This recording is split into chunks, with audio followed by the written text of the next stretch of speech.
ایک لگام گھوڑا، اور اونٹ ہو تو ایک نکیل، اس کے لیے نکیل استعمال ہوتا ہے۔ لیکن عام طور پر گھوڑا اور اونٹ چونکہ نہیں آتے، ان کے بارے میں رسید نہیں آتی، اس لیے میں نے یہاں درج نہیں کیا۔ اب رسید کے جو مختلف اجزاء ہیں اس کے نمبروں کی تقسیم دیکھ لیجئے، کس حصے کے کتنے نمبر ہیں۔ باعث تحریر لکھنے کا ایک نمبر، جو درمیان میں اصل مضمون ہوتا ہے، نفس مضمون، اس کے 5 نمبر، العبد اور اس کے نیچے جو ضروریات ہیں وہ لکھنے کا ایک نمبر، گواہ شد دائیں اور بائیں دونوں کا ایک ایک نمبر، تاریخ کا ایک نمبر، اس طرح مجموعی طور پر یہ 10 نمبر بن جائیں گے۔ اب آپ کے سامنے 3 ماڈل رکھے جائیں گے، تینوں کی نوعیت چونکہ مختلف ہے اس لیے غور سے دیکھیے۔ تو آپ نے اپنی آنسر شیٹ پر سوال نمبر 7 مارکر سے لکھنا ہے، حاشیہ لگانے کے بعد درمیان میں مارکر سے ہی لفظ یہ جملہ لکھنا ہے، رسید وصولی قرض حسنہ، اگر یہ آ جائے تو۔ اس کے بعد آپ نے مارکر سے کوئی چیز نہیں لکھنی، مارکر کو بند کر کے رکھ دیجئے، باقی ساری رسید آپ نے نیلے پین، پینسل یا پوائنٹر سے تحریر کرنی ہے۔ باعث تحریر کے مبلغ 10,000 روپے، یہ پہلے لفظوں میں لکھا، پھر بریکٹوں کے اندر آپ نے ہندسوں میں لکھا۔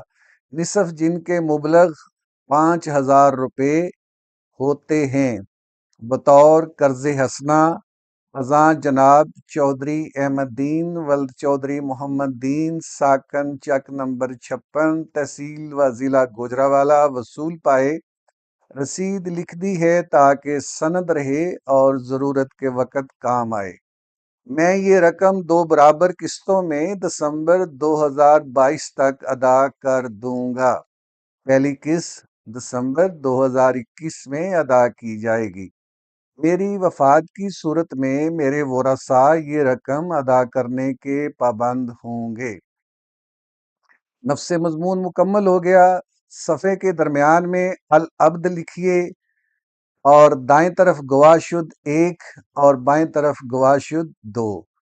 اور اب العبد کے نیچے آپ نے پہلی جو لائن ہے اس میں دستخط اور آگے ڈیش ڈیش، اس طرح دائیں بائیں جو گواہ ہیں ان کے بھی دستخط اور ڈیش ڈیش۔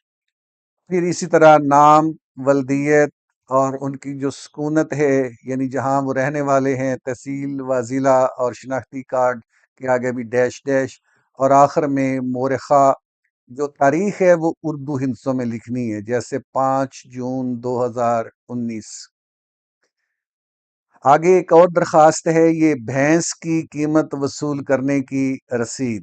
اسی طرح باعث تحریر کے مبلغ 2,80,000 روپے، نصف جن کے مبلغ 1,40,000 روپے ہوتے ہیں، بابت قیمت فروخت 1 راس بھینس، عمر جوان، رنگ سیاہ، سینگ مڑے ہوئے، ماتھا سفید، دم لمبی اور سفید، اگلے دونوں کھر پاؤں کو کہتے ہیں سفید، پچھلے دونوں کھر کالے، شیر دار یعنی جو دودھ دے رہی ہو، ماں 1 عدد کٹی یعنی بھینس کے ساتھ ایک اس کی کٹی بھی موجود ہے، عمر 4 ماہ۔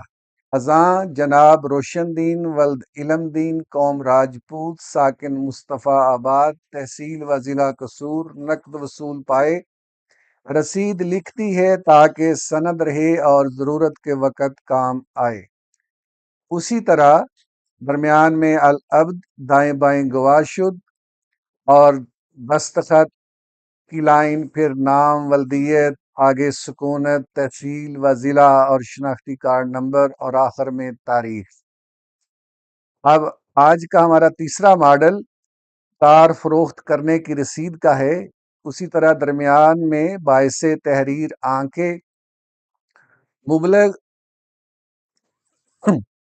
8,80,000 روپے، نصف جن کے مبلغ 4,40,000 روپے ہوتے ہیں، بابت قیمت فروخت 1 عدد کار سوزوکی میران، ماڈل 2007، رنگ سفید، registration number GA5791، engine number ZA9023، cases number DAS 453421 CC 800 1,40,000 kilometre چلی ہوئی ازاں جناب آصف علی ولد عبد الغفور ساکن مکان نمبر 14 گلی نمبر 18 محلہ احمد نگر وزیر آباد ضلع گوجرانوالا نقد وصول پائے گاڑی تمام کاغذات سمیت خریدار کے حوالے کر دی ہے۔ اب اس گاڑی سے میرا کوئی تعلق نہیں رہا اور نہ ہی اس کے بعد کسی قسم کے حادثے یا نقصان کی ذمہ داری مجھ پر عائد ہوگی۔ یہ رسید اس غرض سے لکھ دی ہے تاکہ سند رہے اور ضرورت کے وقت کام آ سکے۔ تو اسی طرز پر درمیان میں العبد، دائیں بائیں گواہ شد اور نام، ولدیت اور آگے ان کے پتے، آخر میں شناختی کارڈ نمبر اور تاریخ۔ تو کوئی بھی رسید ہو اس کا آغاز اور اختتام ایک جیسا ہی ہوتا ہے۔ تو امید ہے آج کی ویڈیو آپ کو پسند آئے گی اور رسید لکھنے کے حوالے سے جتنی بھی ضروری معلومات ہیں آپ حاصل کر چکے ہوں گے۔ حاضر ہوں گے انشاءاللہ نئی ویڈیو کے ساتھ۔ اللہ حافظ۔